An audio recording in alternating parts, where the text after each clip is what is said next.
Buscamos en nuestras Biblias, hermanos, Salmo 119. Salmo 119. Para ellos alimentarse.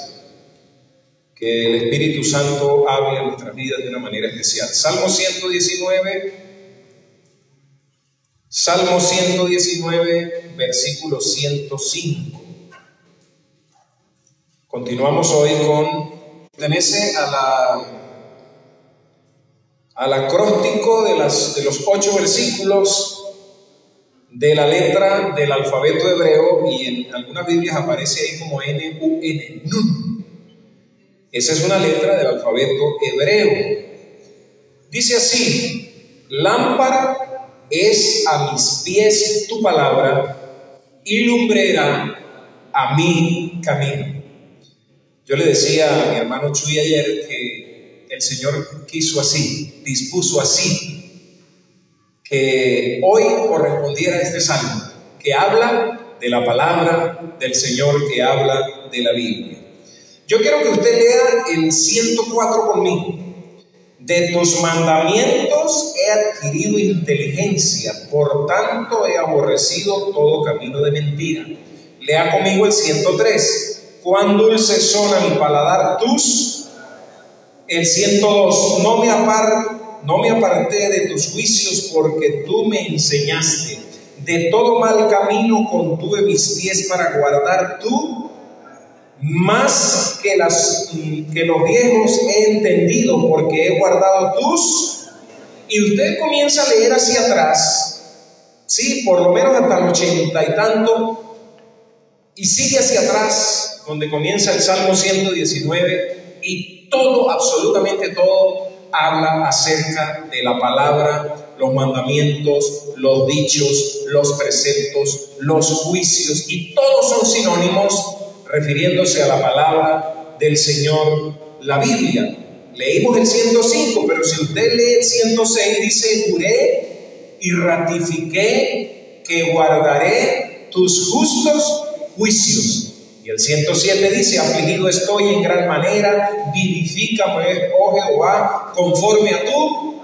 Entonces todo el Salmo 119 usa términos referentes a la Biblia, referentes a la palabra de Dios. Cuando usted comienza a leer y consigue ley, consigue testimonio, repito, mandamiento, se refiere a exaltar la gloria de la palabra del Señor, de la Biblia. El que arregló este salmo lo arregló de una manera muy espectacular. No está claro, mis hermanos, quién lo hizo. Algunos apuntan hacia el rey David. Yo me inclino también por el rey David, porque David es el que más salmos escribe, pero no está claro.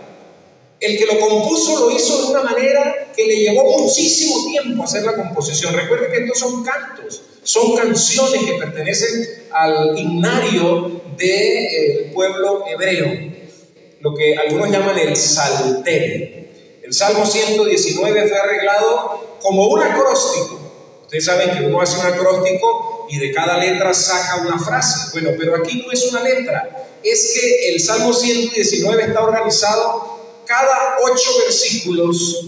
¿Sí? Usted los mira y tiene 8 versículos en medio de cada letra. Las letras que aparecen en medio de cada estrofa son las letras del alfabeto hebreo. Entonces, nosotros conseguimos que, por ejemplo, desde el versículo 105 hasta el Salmo 112, hay una composición. Hay 8 versículos. Y los estudiosos de los números dentro de la Biblia, lo que tiene que ver con el estudio de la numerología, le dan al número 8 un significado súper interesante. El número 8 significa palabras más, palabras menos, algo así como volver de la muerte o hacer volver de la muerte. Es decir, el que compuso el Salmo 119 lo compuso pensando primero que es el centro de toda la Biblia. Cuando usted analiza la Biblia, algunos estudiosos dicen que el Salmo 119 está en el centro de la mitad del medio de la Biblia.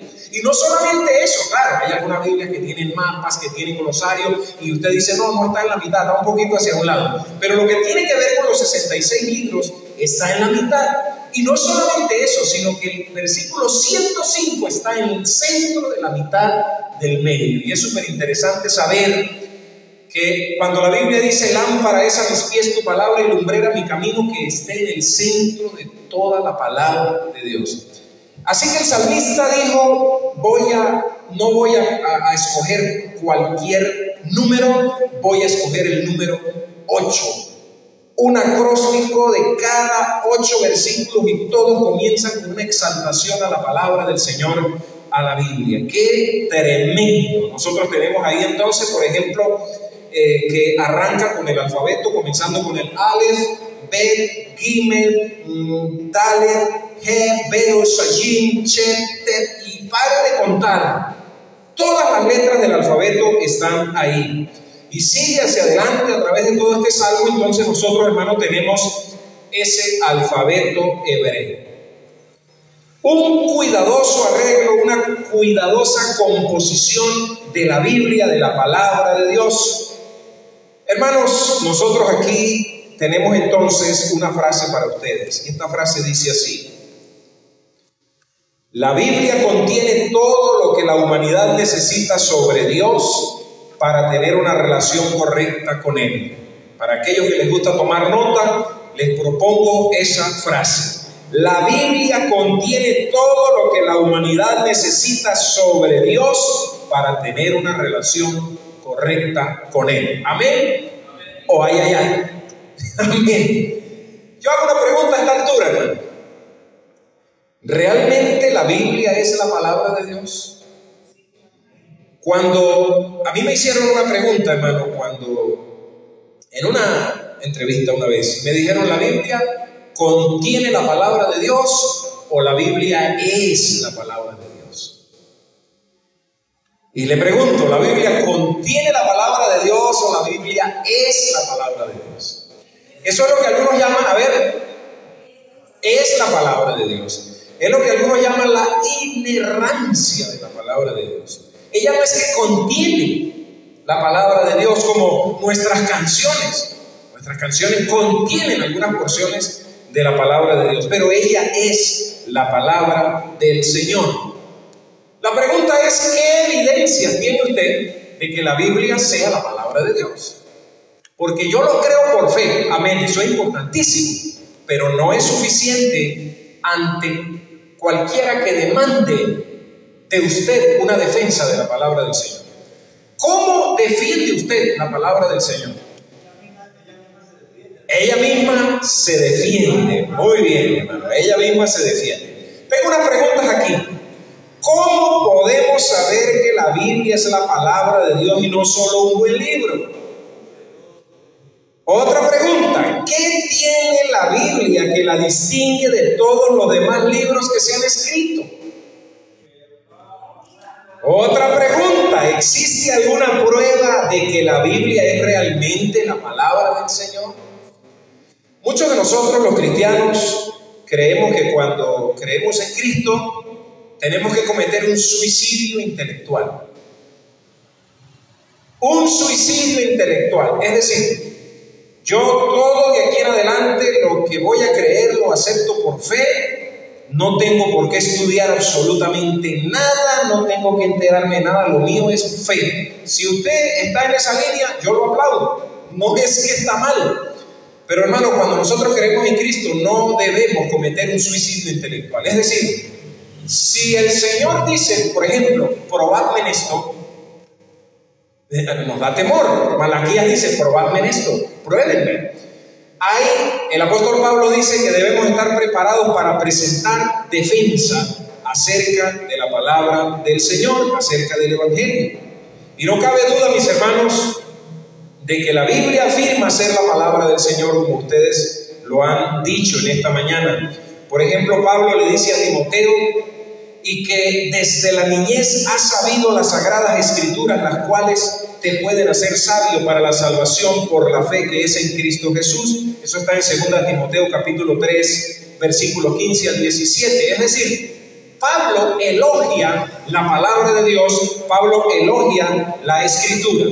Así que hermanos, yo quiero compartir con ustedes en esta mañana algunas evidencias internas y algunas evidencias externas acerca de la Biblia que confirman que ella es la palabra de Dios.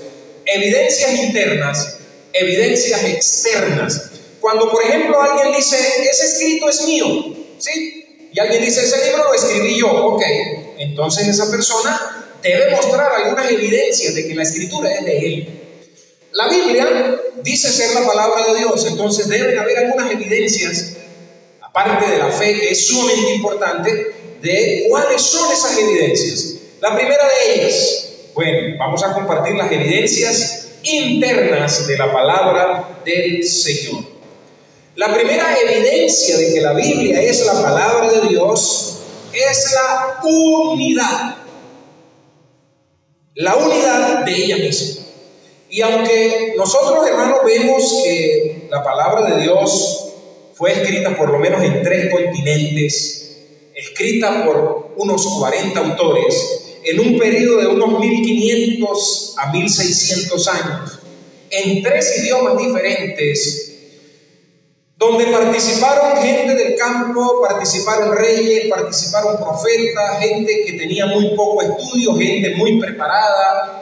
Nosotros vemos que la Biblia tiene unidad. La Biblia, hermanos, sigue siendo un libro unificado de principio a fin, sin contradicciones. De pronto alguien dice, no, sí hay contradicciones en la Biblia, si quieres se las muestro.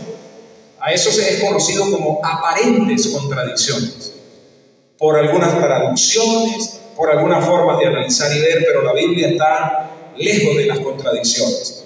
Y esta unidad, hermano, es única respecto a todos los demás libros, y es una prueba del origen divino de la palabra de Dios. Mantiene unidad. El papel aguanta lo que le pongan, seguro. Usted ha analizado la Escritura, usted ha analizado la Biblia, la unidad que ella tiene entre escritores que no se conocieron, que ni siquiera se vieron, y tiene unidad en lo que escriben. Nunca coincidieron sus escritos. No es que yo leí lo que escribió aquel y entonces me copié de él para yo escribir esto. No, ni se conocieron, ni hablaban el mismo idioma, ni eran del mismo continente, pero hay unidad en la palabra del Señor.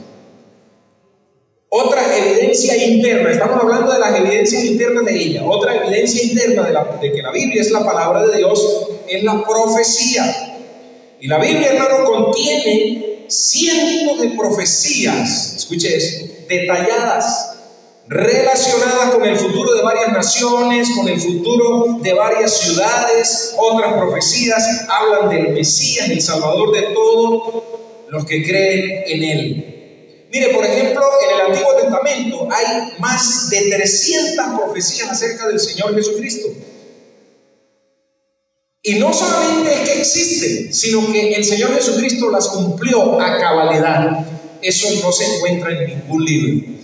Las profecías de Nostradamus, las profecías de otros que han dicho, no tienen el nivel de puntualidad, de cabalidad, de exactitud acerca de la palabra del Señor. Así que si a usted le dicen la Biblia es cualquier libro, seguro. Usted ha analizado las evidencias internas de ella. Usted ha visto la unidad que tiene la Biblia. Usted ha visto las profecías que contiene la Biblia y cómo se cumplieron en la fecha exacta, en la hora exacta. Cuando Jesús, por ejemplo, decía, no ha llegado mi hora, él no se refería a un momento en general, se refería al segundo y al minuto que le correspondía.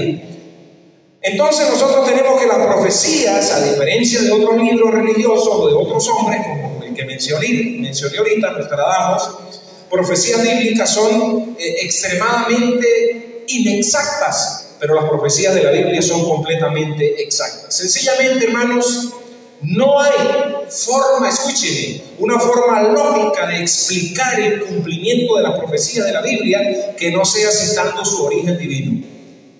Es imposible poder decir las profecías que están en la Biblia se cumplieron y se cumplirán con tanta exactitud. No, eso pasó en cualquier otro libro. No, si la persona es seria y estudia, se dará cuenta que hay una exactitud tremenda en las profecías. Otra evidencia interna de que la Biblia es la palabra de Dios, hermano, es la autoridad y el poder que ella tiene. ¿Cuántos dicen amén? Es un libro vivo, no es cualquier libro. El libro que los hermanos están llevando a las manos de las personas es un libro que tiene poder, es un libro que tiene vida. Hermano, la autoridad de la Biblia no se parece a ningún otro libro escrito jamás. Este poder se ve en la forma en que innumerables vidas han sido transformadas de manera sobrenatural. De hecho, nosotros somos testimonio de cómo la palabra de Dios nos ha transformado. Permítame mencionar algunos de los que la Biblia ha transformado. Drogadictos completamente curados, homosexuales han sido liberados por ella, vagabundos, vividores han sido transformados por ella, criminales endurecidos han sido reformados por la palabra de Dios, pecadores han sido reprendidos por ella.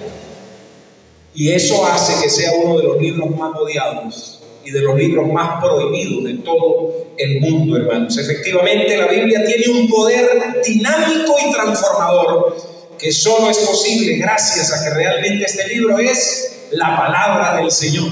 Y siéntase la persona más honrada de poder tener un libro de estos en su mano, porque hubo personas en el pasado que no pudieron tener la Biblia. En estos días vi un video de unos niños en China recibiendo su primera Biblia, en un país donde está prohibida la Biblia, y esos niños saltaban como si les hubiesen regalado un iPhone 16.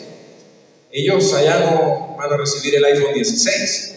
Y esos niños corrían, niños pequeñitos, con esa Biblia y la abrazaban, porque es la poderosa palabra de Dios. ¿Cuáles son las evidencias, hermanos?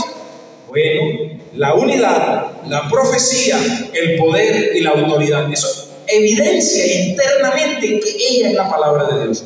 Pero también hay unas evidencias externas que quiero compartir con ustedes. La primera de ellas es la historicidad.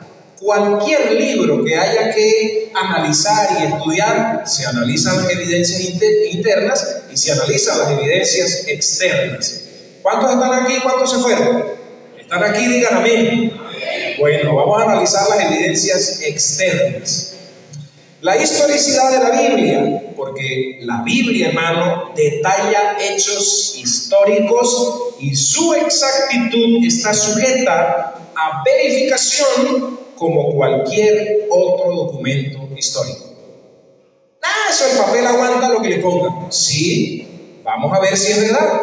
Vamos a ver si cualquier otro libro aguanta lo que la Biblia ha aguantado durante muchísimos años. Hermanos, mediante pruebas arqueológicas y escritos extrabíblicos, los relatos históricos de la Biblia han demostrado una y otra vez su exactitud y veracidad. ¿Por qué, hermano, pierde tiempo hablando de esto y no habla de otra cosa? Al final le voy a decir por qué, hermano. Al final le voy a decir quién lo quiere. Nos dicen a nosotros a veces. Hermano, de hecho, todas las pruebas arqueológicas y manuscritas que respaldan la Biblia convierten a este libro en el mejor libro documentado del antiguo mundo. Hermano, el hecho de que la Biblia registre con exactitud hechos históricos verificables ayuda a corroborar su afirmación de ser la mismísima palabra del Señor. Así que cuando usted abra la Biblia, usted se va a encontrar que ahí hay hechos históricos, que ahí hay hechos arqueológicos, que ahí hay hechos verificables, que no es cualquier libro, que no es cualquier libro religioso muerto que no tiene vida. Ella tiene el aliento de Dios. Dios sopló sobre ella como sopló aliento de vida sobre Adán. Y dice la Biblia que Dios sopló aliento de vida sobre Adán y él fue un ser viviente. Cuando Pablo le dice a Timoteo toda la palabra es inspirada, usa el mismo término, es soplada. Tiene el soplo de Dios. No tenemos cualquier libro en nuestra biblioteca. No tenemos cualquier libro en nuestros teléfonos. La evidencia externa, su historicidad, pero también otra evidencia externa es la integridad de sus autores humanos. Hermanos, eran personas íntegras. Eran personas santas, eran hombres de Dios que estuvieron dispuestos a dar la vida. Nosotros tenemos muchos escritos de muchos libros, tenemos cualquier cantidad de buenos escritos, pero no llegan a los escritos de la palabra del Señor. Hermano, al estudiar la vida de estos autores de las Escrituras, comprobamos que eran honrados, que eran hombres sinceros, y el hecho de que estuvieran dispuestos a morir por la palabra de Dios y por lo que Dios les estaba diciendo, demuestra que eran hombres que tenían el Espíritu Santo guiándolos. Primero los Corintios capítulo 15, versículo 6, nosotros vemos que los hombres que escribieron el Nuevo Testamento y muchos cientos de otros creyentes nos dicen así. Primero los Corintios 15, 6.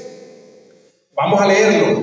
De los hijos de Merari, Asías el principal. Primero los Corintios. Primera los Corintios. Yo dije, ¿para dónde me llevó este escrito?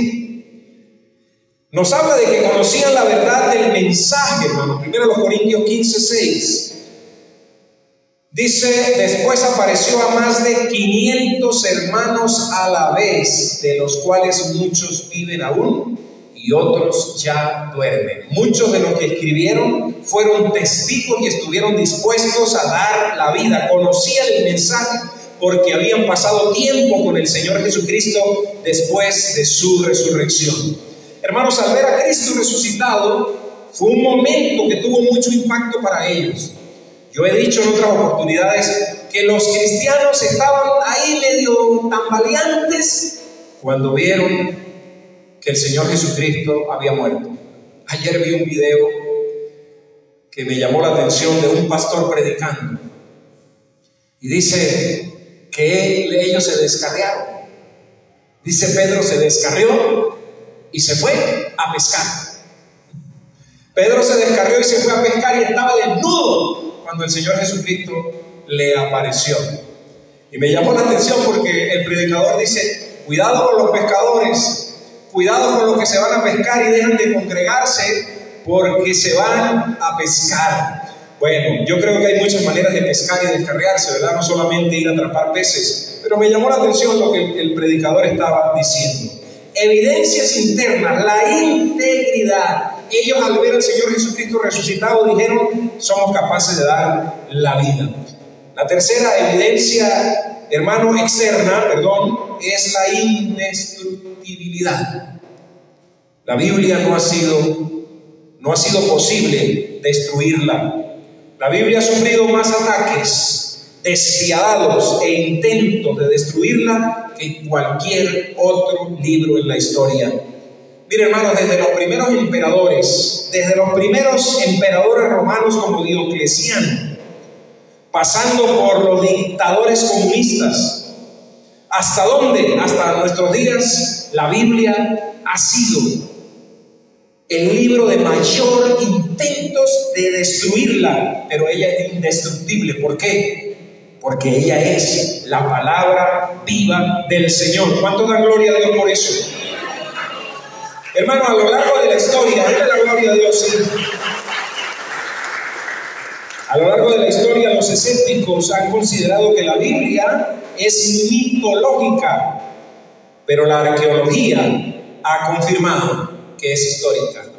No es lo mismo una mitología a algo histórico, y la historia se ha encargado de corroborar que esta es la palabra del Señor. Hermano, los detractores han considerado sus enseñanzas primitivas y anticuadas. No hace mucho, un líder principal de una religión salió diciendo que era un libro obsoleto y anticuado, que debía ser reformado, pero ella se renueva. Y el que ha estudiado la palabra por años sabe que lo que estamos diciendo es realidad, la palabra del Señor. Ellos dicen que sus conceptos morales, sus conceptos jurídicos han sido influenciados por cuestiones mitológicas, pero la historia se encarga de decir que ella es la palabra viva del Señor. Hermanos, sigue siendo atacada por la pseudociencia, y cuando digo pseudociencia es porque la ciencia verdadera, los científicos verdaderos, no los pseudocientíficos. Por ejemplo, en las universidades hay pseudocientíficos Y salen con sus teorías diciendo que la Biblia es inexacta, que en la Biblia no hay historia, que en la Biblia no hay arqueología, que eso es un libro mitológico, pero es porque nunca se han dado la tarea de estudiarla y de conseguir las evidencias para llegar a la conclusión y decir, sí, es un libro que no vale la pena, desechémoslo. Entonces, estos pseudocientíficos consideran ellos que es un libro que no vale la pena. El cielo y la tierra pasarán, pero mi palabra no pasará, dice la Biblia en Marcos capítulo 13, versículo 31. Hermanos, la Biblia es única. ¿Cuántos dicen amén? Pásenle la mano a su Biblia así y dígale, Señor, gracias por esta palabra. Si la tiene en el papel o si la tiene en el teléfono, dígale, gracias, Señor, porque ahí te conozco. Gracias porque ahí conozco tu carácter y sobre todo encuentro la salvación para mi alma. Finalmente, hermano, quiero decirles que la Biblia, única entre los libros, ha transformado innumerables vidas y ha influido en culturas enteras. Después de examinar las pruebas, se puede afirmar sin lugar a dudas de que Dios ha hablado y que sí, la Biblia en verdad es la palabra de Dios. Hermanos, ¿sabe usted cuáles son los tres pilares fundamentales del cristianismo? ¿Cuáles son los tres pilares fundamentales del cristianismo? Número uno, la deidad de Cristo y su encarnación. Jesucristo es Dios y se hizo hombre. Número dos, la confiabilidad de las Escrituras. Y número tres, la resurrección de Cristo. Los chicos que estuvieron en el campamento saben, porque a ellos se los expliqué un poquito más. Si usted quiere tener pilares firmes en su vida cristiana, necesita estas tres columnas sumamente importantes e indispensables. Uno, usted necesita pruebas de que Cristo verdaderamente es Dios. ¿Dónde las puede conseguir? En la palabra de Dios. Usted necesita pruebas de que Cristo realmente se hizo hombre. En segundo lugar, usted necesita, mi amado hermano y yo, conocer que la Biblia es confiable, que no es cualquier libro, que ella tiene evidencias internas y evidencias externas de que es la palabra de Dios. Y el tercer pilar fundamental de la vida cristiana es lo que hizo que Pedro y que todos los apóstoles se volvieran a activar. ¿Qué? La resurrección de Cristo. Cristo resucitó, ¿verdad que sí? Cristo resucitó y en esta mañana está aquí con nosotros. ¿Cuánto da gloria a Él?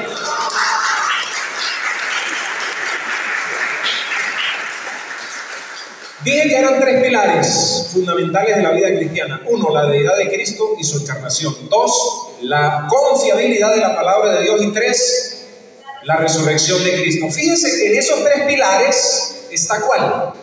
La confiabilidad de las Escrituras. Hermano, puedes confiar ciegamente en la palabra de Dios, que ella tiene vida y te va a guiar. Hay una pregunta que le da vueltas a la gente: ¿para qué estoy aquí en la tierra? ¿Para qué estoy aquí en la tierra? Y filósofos le han dado vuelta a la cabeza, los adolescentes le dan vuelta a la cabeza, los viejos arrugados como yo le damos vuelta a la cabeza. ¿Y para qué estamos aquí en la tierra? ¿Sabes quién te responde a esa pregunta? La Biblia, la palabra del Señor. Solo hay que escudriñarla. Y termino diciendo esto. El versículo 105 dice: lámpara es a mis pies tu palabra y lumbrera mi camino. La palabra lámpara es una palabra hebrea, se pronuncia algo así como nir, N-I-R, y esto me explotó la cabeza. ¿Sabe qué significa lámpara ahí, aparte de que es una luz y todo lo demás? Da la idea de abrir surcos en el hebreo. ¡Wow! Es decir, que la palabra me abre surcos a mis pies, a mi vida. Cuando tú lees la palabra, y ahí donde dice lámpara, te alumbra, pero te abre surcos por dónde tú caminar y por dónde tú poner la semilla. Luego dice lámpara a mis pies y da la idea de las piernas, pero también, escuche, porque por eso es que nosotros muchas veces, hermanos, cuando entendemos y buscamos los idiomas originales, wow, lo que Dios quiso decir. ¿Saben qué significan los pies? Se traduce como piernas, pero también habla de los genitales. ¡Wow, hermano! Ella abre surcos para mis pies y protege inclusive hasta mis genitales. ¿Por qué? Porque ella me guarda, porque ella me protege. La idea es las piernas, es decir, desde aquí hacia abajo. Ella abre surcos, ella alumbra, ella protege, ella guarda. Y luego dice la palabra, donde dice lámpara es a mis pies tu palabra, y esa palabra ahí es dabar, y se refiere a la palabra de Dios, a los dichos de Dios, a los preceptos de Dios, a los mandamientos de Dios. No es cualquier palabra, no es la psicología. Es la palabra de Dios que es viva. Nada puede cambiar tu corazón y tu vida sino la palabra viva de Dios, que la tenemos aquí nosotros en esta mañana. Y luego al final dice lumbrera, y la palabra es or. Y eso me explotó la cabeza también. Significa felicidad. Ay, ay, ay, ¿cuántos están aquí? Lámpara es a mis pies y felicidad a mi camino. Cuando nosotros estudiamos la palabra, esa palabra lumbrera significa felicidad, significa relámpago, significa iluminación, luminaria, amanecer, ser de luz, alumbrar, encender. Cuando yo expongo mi vida a la palabra de Dios, ella alumbra, ella enciende, ella protege. Finalmente dice que ella es lámpara a mi camino. Y esa palabra es natí, los que caminan por las sendas. Tú y yo estamos en las sendas de este mundo, y este mundo tiene mucho en qué contaminarse, demasiado, hermano, por donde vamos pasando. Por eso dice la Biblia que con lo que nosotros tenemos que pisar es con el apresto del Evangelio. Con lo único que tú y yo tenemos que pisar este mundo es con el Evangelio de Jesucristo. Nada tenemos en esta tierra que no sea Cristo, hermano. Lo de este mundo pasará y sus deseos, pero el que confía en la palabra permanecerá para siempre.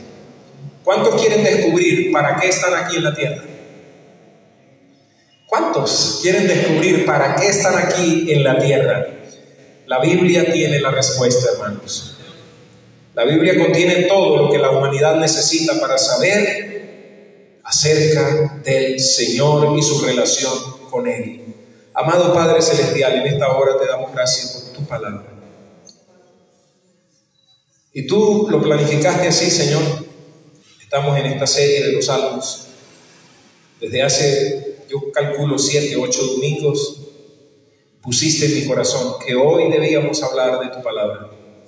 Y qué hermoso, Señor, que hayas traído a estos hermanos gedeones que están llevando la palabra, esa palabra viva, eficaz, esa espada que corta. Yo estoy seguro que muchos la botaron, pero estoy seguro que muchos tienen ese libro hoy en la tabla de su corazón, y que muchos nacerán, y que nosotros, Señor, algún día nos enteraremos, si no aquí en la tierra, nos enteraremos en el cielo, de cómo la palabra transformó la vida de ellos. Te alabamos y te bendecimos por ella. Señor, gracias, gracias, gracias por tu palabra, por habernos dejado este manual maravilloso. Y también perdónanos por el poco estudio y por el poco interés que tenemos hacia ella. Bendice, Señor, este momento de una manera especial. Bendecimos tu palabra, te damos muchas gracias por ella. Amén, amén y amén. Despedimos la transmisión. El Señor los bendiga y los guarde a ustedes también.